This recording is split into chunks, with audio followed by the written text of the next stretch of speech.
Facebook live से जुड़ गए हैं हमारे साथ पब्लिक टीवी में। और अभी हम लोग पूर्णिया ज़िले में हैं और ख़ास आज चर्चा करेंगे पूर्णिया के लिए, पूर्णिया लोकसभा के लिए, क्योंकि अगर हम बात करें पूरे बिहार में एक ही चर्चा है और वो है पूर्णिया।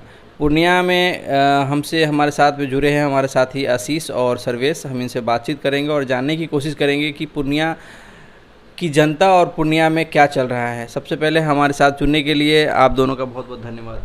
जी, आपका ही बहुत बहुत धन्यवाद। आपने हमें मौका दिया अपने इस चैनल के माध्यम से अपनी बातों को जनता तक पहुंचाने का। आशीष, सबसे पहले आप ही से सवाल करेंगे जी।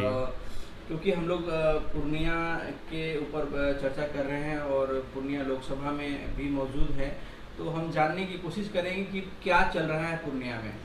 जी देखिए, पूर्णिया में तो अभी कहा जाए तो काफ़ी उठा-पटक का माहौल है। अभी जनता भी तय नहीं कर पा रही है कि उन्हें किस ओर जाना है, क्योंकि जैसा कि आपको पता है कि पप्पू यादव जी का जो सहयोग होने वाला था महागठबंधन के साथ, वो अब टूट चुका है।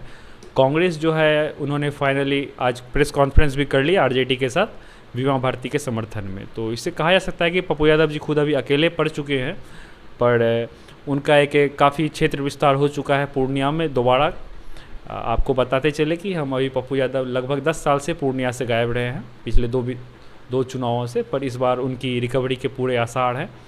वो इस बार बहुत ही तगड़े फाइट देने के लिए रेडी है, पर देखना पड़ेगा कि विमा भारती जी क्या कुछ खेल बना पाती है अपना, या फिर किसी और का खेल बिगाड़ पाती है।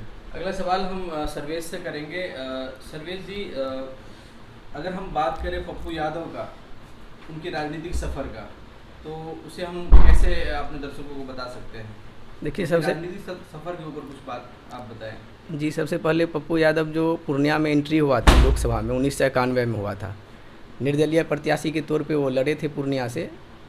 लगभग 1.5 लाख वोट से वो चुनाव वहाँ से जीते हैं निर्दलीय प्रत्याशी के तौर पे 1991 में। उसके बाद 1996 में फिर लोकसभा चुनाव लड़ते हैं समाजवादी पार्टी के टिकट पे।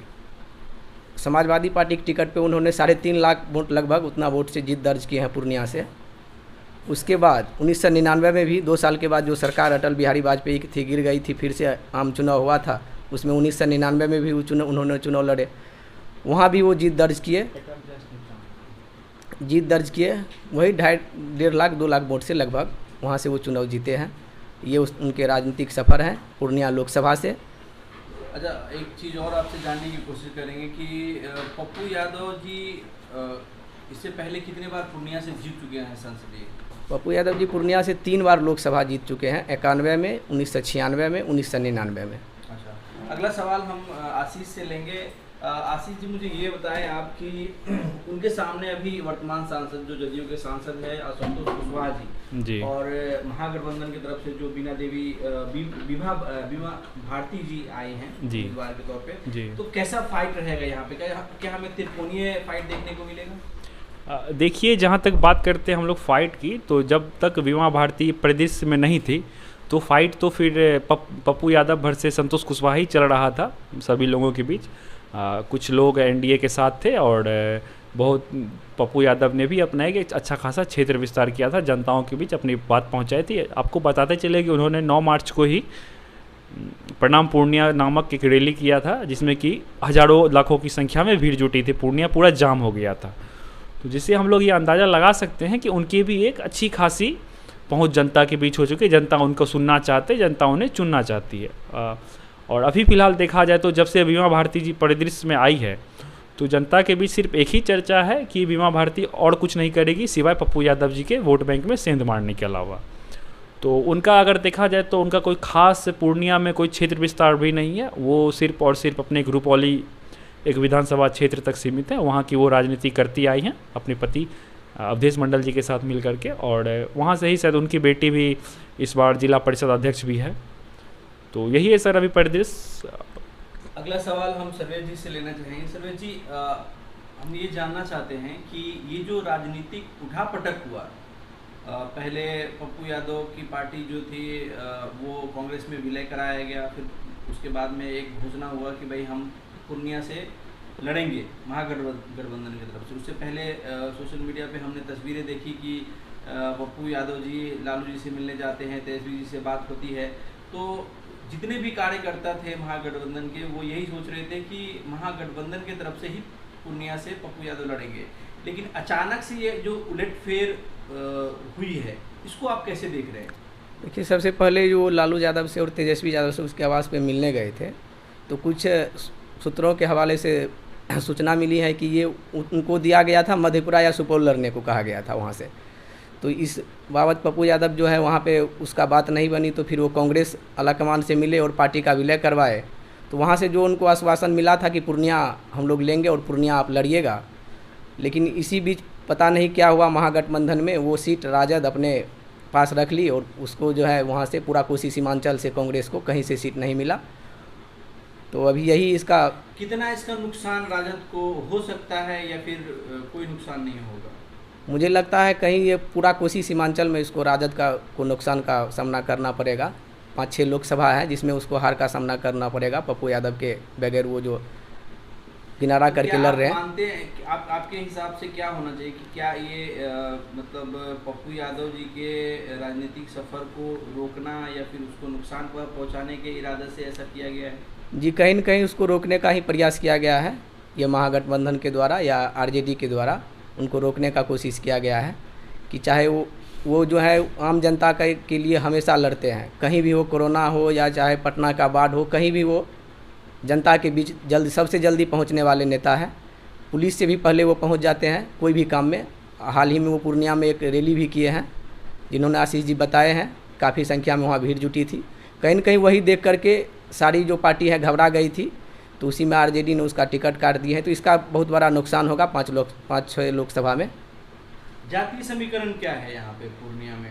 देखिए, वहाँ हिंदू मुस्लिम, हिंदू का भी है, मुस्लिम ज़्यादा है, तो जातीय समीकरण यही है, हिंदू मुस्लिम, कुछ राजपूत ब्राह्मण ये सब भी है, उच्च कास्ट के लोग भी हैं, यादव का भी है, मिली जुली वहाँ पे जातीय समीकरण है। अगला सवाल हम लेंगे आशीष जी से। आशीष जी, हम जानने की कोशिश करें कि पूर्णिया से अगर पप्पू यादव निर्दलीय आते हैं तो उनके लिए जीत का सफ़र कैसा रहेगा, कितना मुश्किल रहेगा जीतना? देखिए, जहाँ तक एक चुनावी जीत का सफ़र होता है तो वो कई बार काफ़ी कांटे की टक्कर हो जाती है और कई बार बहुत ही आसान रहता है। तो ये तो सर चुनाव के बाद ही पता चलेगा कि इनके लिए कैसा था। बट जहाँ तक हम लोग अनुमान लगा पा रहे हैं, अभी थोड़ा जब से बीमा भारती जी का परिदृश्य में उदय हुआ है तो उनके लिए हल्का मुश्किल हो गया है पूर्णिया की जीत। पर फिर भी कहा जा सकता है कि जनता उनके साथ जुड़ी हुई है। काफ़ी जनता ने उन्हें खुद अपने पर्सनली, हमें जहाँ तक पता चला है कि उनके घर जा रही है, जनता की भीड़ उनके घर पहुँच रही है और कहा जा रहा है जनता के द्वारा है उन्हें दबाव डाला जा रहा है बशर्ते कि आप नामांकन करें।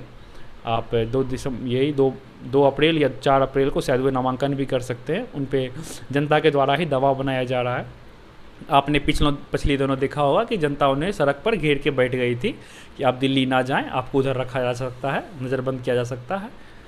तो देखिए, यहाँ तक, और जहाँ तक बात है, मैं एक बात और बताना चाहूँगा आरिफ जी कि जहाँ तक बात है नुकसान का आरजेडी मतलब महागठबंधन को, तो देखिए पप्पू यादव जी एक बहुत बड़ा फैक्टर रहे हैं कोसी सीमांचल में। भले ही जब वे अकेले थे अपनी पार्टी के साथ अपनी पार्टी बनाई थी तो जनता ने उन्हें ज़्यादा वोट देकर के जिताया नहीं था, पर एक अच्छा खासा मत उन्हें दिया था।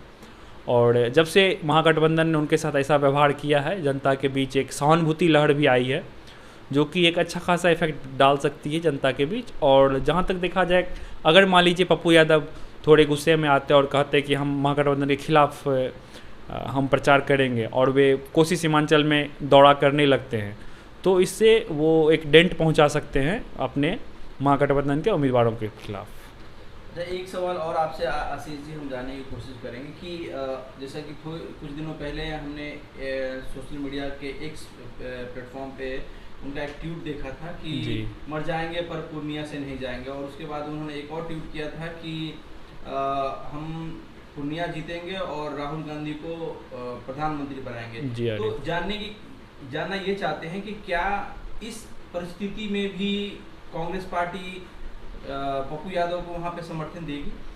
देखिए आरिफ जी, जहाँ तक समर्थन का बात है, अब तो उसकी संभावना शून्य हो चुकी है, क्योंकि आज ही हमने एक प्रेस कॉन्फ्रेंस देखी है महागठबंधन की साझा प्रेस कॉन्फ्रेंस, जिसमें कि बीमा भारती के लिए उम्मीदवारी के लिए भी चर्चा की गई थी। वहाँ पे कांग्रेस के नेतागण भी मौजूद थे। तो समर्थन की संभावना तो शून्य हो चुकी है अब तक, जहाँ तक मुझे पता है। पर अगर देखा जाए उनके निजी जन समर्थन का तो वो अपार है, इसमें वे बाजी मार सकते हैं। अब अगला सवाल हम सर्वेश जी से लेंगे, क्योंकि अभी हाल में भी वर्तमान में भी उनकी पत्नी रंजीता रंजन जी राज्यसभा सांसद है कांग्रेस से। तो क्या अब उनके लिए ये जो रास्ता है कि एक तरफ पति है तो दूसरी तरफ पार्टी है, कैसे वो इस रास्ते को निभा पाएंगे? देखिए, कहीं न कहीं रंजीत रंजन तो ये बिहार चुनाव से गायब दिखेगी। कहीं न कहीं लगता है वो राज्यसभा सांसद छत्तीसगढ़ से हैं, तो वो बिहार से गायब दिखेगी। और जो अपने समर्थन का जो उसके जनता है वो अपील करेंगे कि अपने पति के समर्थन में वोट करने का। तो वहाँ मतलब पर्दे के पीछे से, हाँ, पर्दे के पीछे से वो काम करेंगे पति के लिए, ऐसा लगता है मुझे। हम और बोलना चाहेंगे, बिल्कुल आशीष जी बताइए। हम आपको बताना चाहेंगे आरिफ जी कि पप्पू यादव की अगर हम विचारधारा की बात करें तो वो हमेशा कांग्रेस के साथ अलाइन करते हैं। उन्होंने हमेशा हिंदू मुस्लिम को साथ लेकर के चलने की बात कही है, जो कि और उनकी पत्नी हमेशा से कांग्रेस के ही टिकट पे सुपौल में 2014 में चुनाव जीता था, और इस बार कांग्रेस ने उन्हें दूसरे राज्य से राज्यसभा भेजा है।